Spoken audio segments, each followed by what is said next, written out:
Hey, Doug Epstein here for Vegas Pro Insiders Daily, and today is the 1st of May.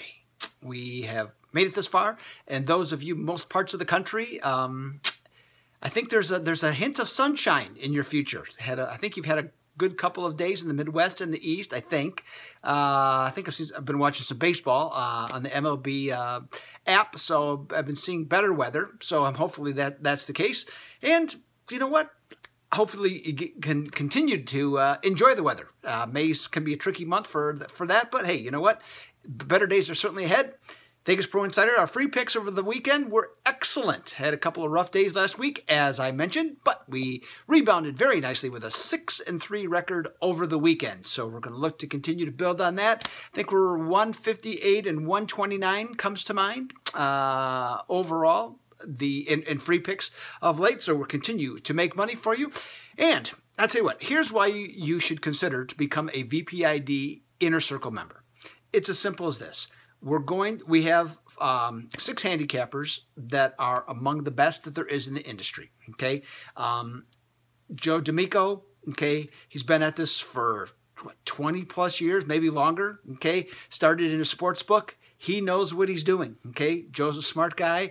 He makes excellent picks. He doesn't win all the time. Nobody does, okay? Let's just get that out of the way. You can go to, if that's what you're looking for, somebody that wins all the time, you know what? Head over to any number of different sites, okay, where you can get phony records and everything else. Go right ahead. I encourage you to do that if that's what you're looking for. But tell you what, you got guys like him. You got guys like Kyle Hunter, who is number 5 right now at sports capping. Sean Higgs was number 3 in college basketball, was number 1 in the NFL recently.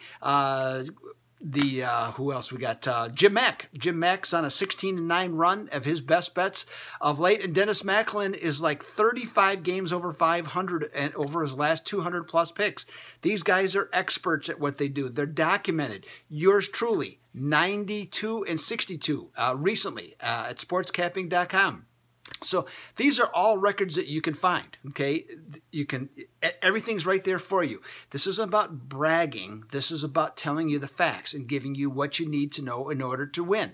Plus, you're also, because I know you bet other games, I'm going to give you super systems, the best trends of the day, wise guy picks, wise guy consensus picks, and more. You're going to get all that for $99.99 a month. Okay, that's all it's going to cost you. That is just a little over $3 a day. It's a fantastic deal. But the thing is, what most important thing, this isn't about me. This is about you. And so what I want you to do is to be able to be in the best position possible to win.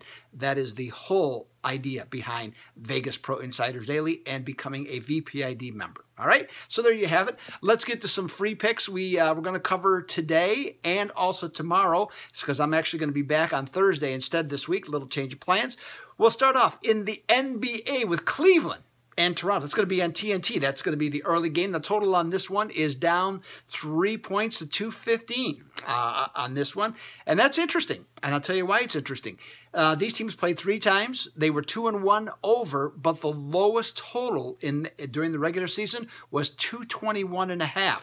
Now, Cleveland played 5 straight unders against Indiana, and the last 2, though, went over. Toronto against Washington, the first 3 games were over, but the last 3 games of the series were under. All right, so you take that all into consideration. Myself, I actually like the over in this game, and for a variety of reasons, but among them is that in the first game of a playoff series, when the total is between 210 and 219.5, the under most recently is 13-4. So I will stick with the under. Now, we're going to talk some NHL. Now, we've hardly talked any NHL playoffs because there hasn't been too many line moves in them. But we have some today. In fact, both games today, and plus a side and a total. And where the side and the total is going to be on the first game on the NBC Sports Network between Washington and Pittsburgh. Now, in spite of Pittsburgh winning all the important games seemingly in recent years, and Washington losing all of the important games, the Penguins have marched from -145 down to -135 or less, depending on the sports book of your choice. To me, that's a bit of a head scratcher. along with this, in this series, is that the total has gone from 5.5 to 6, despite the fact that both games so far in the series have been unders. Now, Washington, that's an intriguing choice, but I don't know how you trust a team that just doesn't have the clutch aspect to them, which is exactly the opposite of the Penguins, who have the clutch aspect about them, which is why they've won the last 2 Stanley Cups. So in this one, I think the team from the Steel City is definitely going to be the choice. As far as the total, I am less inclined to like it, but watching how these teams have played and the defense in particular, I'm going to say the under is going to be the play. I think one of the 2 games, by the way, in Pittsburgh will be over. And when these teams meet, they have a tendency in Pittsburgh to play overs, not dramatically, but a tendency to. And I think there'll be one of them. I just don't think it'll be this game. Okay, I think Game 4 we'll see more of an under. Also, we have a Game 3 in Nashville and Winnipeg. That's going to be on CNBC. At 8:05 in that one. Now, Nashville is having problems with Winnipeg's speed. Okay, they are flying up and down, and their attacking style is definitely giving the Predators some issues. They have split the 2 games, and the last one was an overtime win by Nashville, who had 3 different leads, I think, in that game, and couldn't hold on to any of them.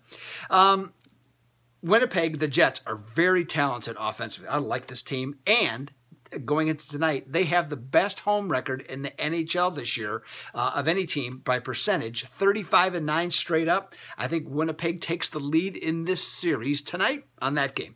Now, yours truly will be heading down to downtown Arizona tonight, downtown Phoenix tonight, and to watch the Dodgers in Arizona. I'll be watching.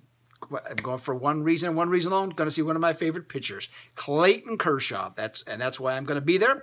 Now, normally when I do these line moves, articles, and videos, I stay away from big spreads. But this one caught my eye, and I think that's an interesting story behind it. Now, the Dodgers opened at minus 215, and they have fallen all the way down to minus 180 with Clayton Kershaw facing some guy named Matt Koch. Now, Matt Koch, this is his 3rd start.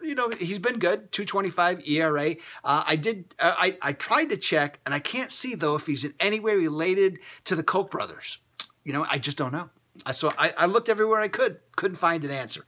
But that's his name, Matt Koch, obviously more of an unknown, taking over for Taijuan Walker in the starting rotation. But Arizona, with this line move, there's a lot of reasons as to why. Arizona, of course, the best team in the National League, off to, I think they tied a franchise record. They set in a record, I wrote this somewhere, but they set a record in the National, I should say they tied a record in the National League.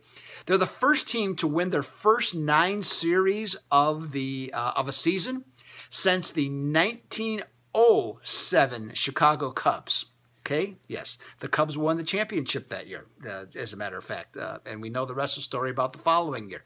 Now, the Dodgers, Corey Seager out for the year. Tommy John, a fielder with a Tommy John injury. You don't hear that very often. So with him out and Justin Turner still out, that's Dave Roberts' lineup card isn't looking too hot. The number 2 and 3 hitters in that lineup are out of the lineup. Plus, Clayton Kershaw at Chase Field, 5-8 lifetime, the worst record he's had at any stadium or at any visiting ballpark, okay, across the board. So, Arizona, right? Well, you know what? I'm still taking the Dodgers. I like Kershaw. I know his ERA is still very good against the D-backs. I think they're going to get the job done somehow, some way. I could be wrong, but I'd rather go that way than to go with Arizona. Then next up, Kansas City is going to be at Boston. Kansas City Boston beat Kansas City 10-6 last night. Now, the total on this one has gone from 7.5 to 8, which is, again, on the surface seems a little bit curious because Royals' worst offense in baseball, 3.4 runs per game. And we're going to have the Jacob Junis, the best pitcher for the Royals, against Chris Sale, the best pitcher for Boston. So with that, the total, though, going up. Well, here's some other facts to go along with that story as to why.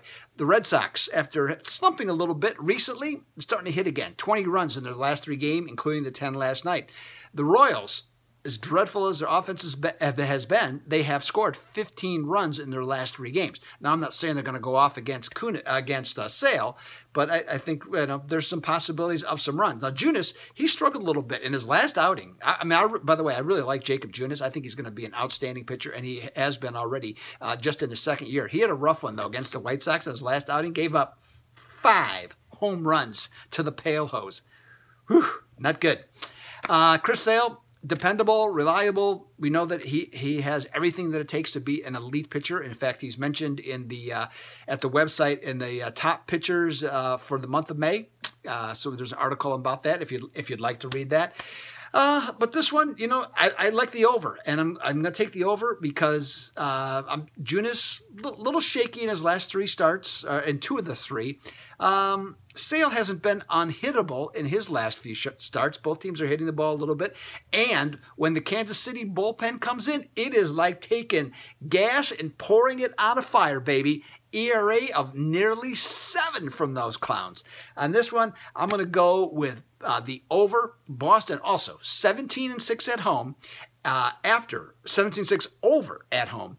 After scoring 10 or more runs, I like the over. Finally, let's wrap it up on Wednesday. Utah, Houston, TNT, 8:05. The first game ended in a push at 2:06, and so the odds makers rolled it right back, put that 2:06 back on the marketplace once again. But basketball bettors disagreed. They have taken that total down to 204.5. And I believe that is incorrect, and here is why. Though Utah is only averaging 98.5 points per game in their 5 beatings against the Rockets, the Rockets have averaged over 114 points in those same games. So let's say Utah gets their average. Let's see, Houston gets their average, and I think there's a much better chance because I think this will be a more competitive game than the last one. In addition, the Beard of the boys, they're 9-1 over at home off 3 straight covers. I'll take the over Kansas with Houston and the Jazz. All right, there you have it. 6 big plays for you. 7 plays for you. Excuse me. 7 plays for you today. So this is Doug Ellis from Vegas Pro Insiders Daily. I'll be back on Thursday, as mentioned before. Good luck to you. Let's see if we can keep the winning going and consider becoming a VPID member. You will not regret it. I am out.